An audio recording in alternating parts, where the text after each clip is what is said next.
আছে, যাদের কাজ থাকে না অকাজ, তারা কুৎসা করে, অপপ্রচার করে, চক্রান্ত করে, ষড়যন্ত্র করে, কিন্তু 5 জনের কথা ভেবে 95 জনকে ভুল বোঝা উচিত নয়।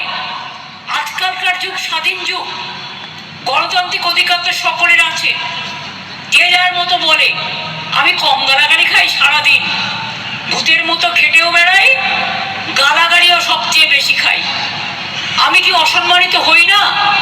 যথেষ্ট হই, কিন্তু আমি মনে করি ক্ষমাই পরম ধর্ম, ক্ষমা করে দেওয়া উচিত। দেখলেন তো ভিডিওটা। এই যে হচ্ছে আমাদের রাজ্যের পরিস্থিতি, এবং এই যে রাজ্যটাকে নাকি সোনার বাংলা গড়ে তুলে দিয়েছেন।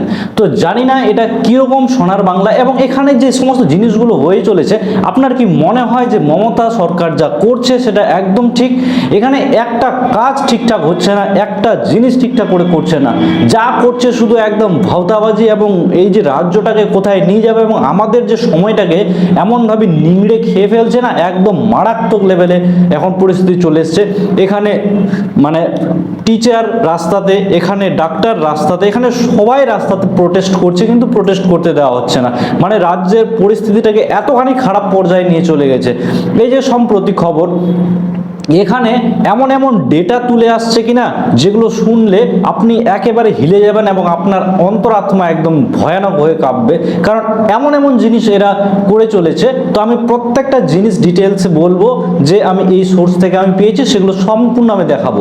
তো এখানে প্রথমে যে কোম্পানিগুলো আমাদের রাজ্য থেকে কোনো অন্য রাজ্যে চলে যাচ্ছে, এবং ভালো ভালো জিনিস যেগুলো করতে দেওয়া হচ্ছে না, এমন এমন নতুন বিল আনা হয়েছে যেগুলো একেবারে ঘাটিয়া লেভেলের বিল, যেগুলোর ফলে প্রচুর কোম্পানি, প্রায় 7,000-8,000 কোম্পানি আমাদের রাজ্য থেকে বেরিয়ে গেছে, এবং বেশ কিছু কোম্পানি রয়েছে যারা হাইকোর্টে কেস হয়েছে এবং দ্বারস্থ হয়েছেন এই সরকারের বিরুদ্ধে এই নতুন বিলের বিরোধিতা করার জন্য। তো এরকম পরিস্থিতি নিয়ে আসা হয়েছে। আমাদের মুখ্যমন্ত্রীর একটাই পলিসি, যে বাড়িতে মা বোন আছে তাদেরকে 500,000 টাকা করে দিচ্ছি, তোমার ইনকাম করার কোনো প্রয়োজন নেই বাবা, তুমি পাও চাটতে থাকো আর নেতা মন্ত্রীর পিছে পিছে ঘুরতে থাকো, এই হচ্ছে এদের পলিসি। তো আমি প্রত্যেকটা ডিটেলসে ভিডিও বলেছি, তো প্রত্যেকগুলো ভিডিওটা পুরোপুরি সম্পূর্ণভাবে দেখতে থাকো, এবং চ্যানেলে যারা যারা নতুন, চ্যানেলটি কিন্তু অবশ্যই সাবস্ক্রাইব করে দেবেন, আর ভিডিওটিতে একটি লাইক অবশ্যই করবেন। তো চলুন দেখে নিই আরও ডিটেলসে। মমতা ব্যানার্জি এখানে যে রুলসগুলো নিয়ে এসছেন, দেখতে পাচ্ছেন হচ্ছে, Mamata's government war against private industry, Bengal government removes all, বলছে incentives given to save ministry for হচ্ছে welfare scheme, job creators move HC. তো এখানে বলা হচ্ছে যে সমস্ত কোম্পানিগুলো আমাদের রাজ্যের মধ্যে ছিল, তারা কিন্তু যে নতুন স্কিম রয়েছে, এই ওয়েস্ট বেঙ্গলের স্কিমের ফলে কিন্তু তারা বাইরের কোনো রাজ্যে কিন্তু শিফট হয়ে যাচ্ছে, কেননা সেখানকার সুযোগ সুবিধা কিন্তু এই আমাদের ওয়েস্ট বেঙ্গলের তুলনায় অনেকটা বেশি। এমন ভয়াবহ পরিমাণে এখানে নেমে এসেছে যে মারাত্মক লেভেলে কিন্তু এখানে যে নতুন যে ওয়েলফেয়ার স্কিম আনা হয়েছে, এটা একদম ঘাটিয়া ওয়েলফেয়ার স্কিম, যার ফলে কিন্তু এখানে লোকজনকে যে চাকরি করবে সেই জিনিসটা মাথায় রাখছে, যে যাতে লোকজন চাকরি না করতে পারে সেই জিনিসটা কিন্তু ধ্যান দেওয়া হচ্ছে। কারণ আমি তোমাদের বাড়িতে ওই মা বোনেদের 500 টাকা, 1000 টাকা, এবং যে চাল খাওয়া দাওয়ার টাকা কিছুটা হলো, যাতে তোমরা সম্পূর্ণভাবে ভালো মন্দ খেয়ে না বাঁচতে পারো, সেই জিনিসটা করছে। তো এই জিনিসটা আপনার সঙ্গে কিন্তু করা হচ্ছে। যারা যারা এখনো বুঝতে পারছেন না, তারা কিন্তু এই জিনিসটাই করছে। এগুলো একটু খোঁজ খবর রাখবেন, দেখবেন, বুঝতে পারবেন। তো এখানে মারাত্মক লেভেলে কিন্তু স্ক্যাম চলে যাচ্ছে আমাদের সঙ্গে। তো এই জিনিসটা কিন্তু একদম মারাত্মক লেভেলে খারাপ হচ্ছে। দেখতে পাচ্ছেন হচ্ছে revocation of West Bengal incentive scheme and হচ্ছে অবলিগেশন ইন দ্য বলছে নেচার অফ গ্র্যান্টস অ্যান্ড ইনভেন্টিভস বিল 2025। এই যে বিলটি আনা হয়েছে, এই বিলটির ফলে তাদের কাছ থেকে উল্টে প্রচুর পরিমাণে ট্যাক্স নেওয়া হবে, এবং কোনো রকমভাবে সুযোগ সুবিধা কিন্তু দেওয়া হবে না। এর ফলে কিন্তু প্রচুর কোম্পানি, প্রায় 7-8 হাজার কোম্পানি এখানে রাজ্য ছাড়া হয়েছে এবং অন্য রাজ্যে গিয়ে শিফট হয়ে গেছে। কেননা ওয়েস্ট বেঙ্গলের যে এত ঘাটিয়া পলিসি, এত ঘাটিয়া নেতামন্ত্রী রয়েছে, প্রত্যেকটা জিনিসে এখানে একটাই জিনিস চলে, সেটা হচ্ছে ঘুষ। ঘুষ ছাড়া অন্য কিছু চলে না।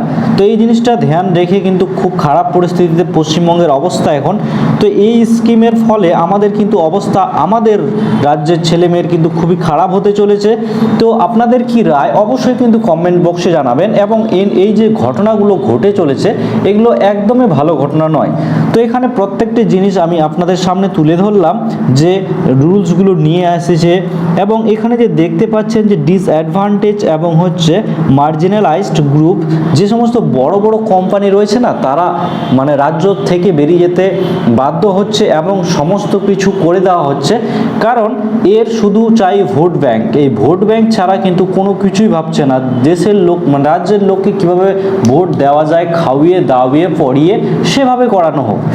এখানে লক্ষ্মীর ভাণ্ডার, সাইকেল, হেন তেন নানা প্রকারের শুধু স্কিম, ছাড়, হ্যান ত্যান, একেবারে বাজে জিনিস, একেবারে ঘাটিয়ে জিনিস। এগুলো যত ফ্রি খাবেন তত বুঝবেন পরে জ্বালাটা কী জিনিস। এই জিনিসটাই করা হচ্ছে। তো এখানে Mamata Banerjee lead government it West Bengal post the revolution of West Bengal incentive scheme and obligation in the nature of grants incentives bill 2025। West বেঙ্গলের যে গ্রোথ বা ইনোভেশন আনার কথা প্রাইভেট সেক্টরে, সেটা কিন্তু একেবারে নিয়ে আসছে না, উল্টো এখানে বিগড়ে যাচ্ছে। এবং ভালো ভালো কোম্পানিগুলো প্রচুর পরিমাণে কিন্তু এখন ছেড়ে চলে যাচ্ছে বাইরের আলাদা মানে রাজ্যে। এখানে কিন্তু এর পক্ষে কিন্তু দ্বারস্থ হয়েছেন অনেক কোম্পানি। এর মধ্যে কিছু কোম্পানি রয়েছে যারা 7ই নভেম্বর কিন্তু এখানে ডেট দেওয়া হয়েছে, যেটা হচ্ছে হাইকোর্টে কিন্তু রায় দেওয়া হবে। শেষে কিনা কোম্পানিকে হাইকোর্টে দৌড়াতে হচ্ছে সরকারের বিরুদ্ধে মামলা করার জন্য, শুধুমাত্র কাজ করবে বলে, লোকজনকে নকরি বা চাকরি দেবে বলে। কিন্তু রাজ্য সরকার কখনোই চায় না যে আর লোকের চাকরি হোক, উল্টো তো লোকের চাকরি খেয়েছে, আরও এখানে চাকরি কাউকে না দেওয়ার প্রতিশ্রুতি মনে হয় নিয়ে নিয়েছে এই সরকার। তো west Bengal revocation act puts industrial incentives at রিক্সে ফেলে দিয়েছে যে সমস্ত ইন্ডাস্ট্রি রয়েছে তাদের ক্ষেত্রে, যার ফলে তারা কিন্তু লিগ্যাল অ্যাকশন নেওয়া হচ্ছে এবং তারা রাজ্য ছাড়া হচ্ছেন। তো এ হচ্ছে আমাদের রাজ্যের এখন বর্তমানে পরিস্থিতি খুব খারাপ। এমনকি প্রচুর যেগুলো কোম্পানি, জুট কোম্পানি, টাটা, এর সমস্ত নানান আরও রকমের যে কোম্পানিগুলো রয়েছে, আলট্রাটেক সিমেন্ট, যেমন হচ্ছে তারপর হচ্ছে নভোকো, ভিস্তাস, এই সমস্ত কোম্পানি, বড় বড় কোম্পানিগুলো কিন্তু রাজ্য ছেড়ে অন্য জায়গায় হচ্ছে এবং রাজ্যের বিরুদ্ধে কিন্তু মামলা জারি করেছে, যাতে রাজ্যকে কিছুটা হলেও বোঝানো যায় যে দেশের লোকের সঙ্গে এত খারাপ করা হচ্ছে কেন। তো রিলায়েন্স পাওয়ার যে ওয়েস্ট বেঙ্গলে যে একটা বড়সড় পদক্ষেপ ফেলতে চেয়েছিল, সেই জিনিসটি কিন্তু ওয়েস্ট বেঙ্গল সরকার করতে দেয়নি, উল্টা তাদের এখানে কিন্তু ভালো রকমভাবে কিছু কোনো রেভলিউশন করতে দেওয়া হয়নি।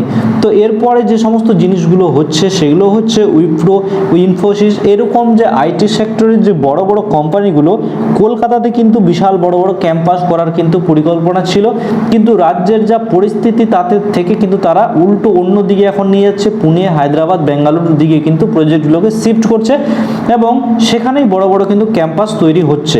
আমাদের রাজ্যে সরকারের পরিস্থিতি এবং ঘৃণাত্মক কিছু সিস্টেমের জন্য কিন্তু বাজে কন্ডিশন হয়ে চলেছে।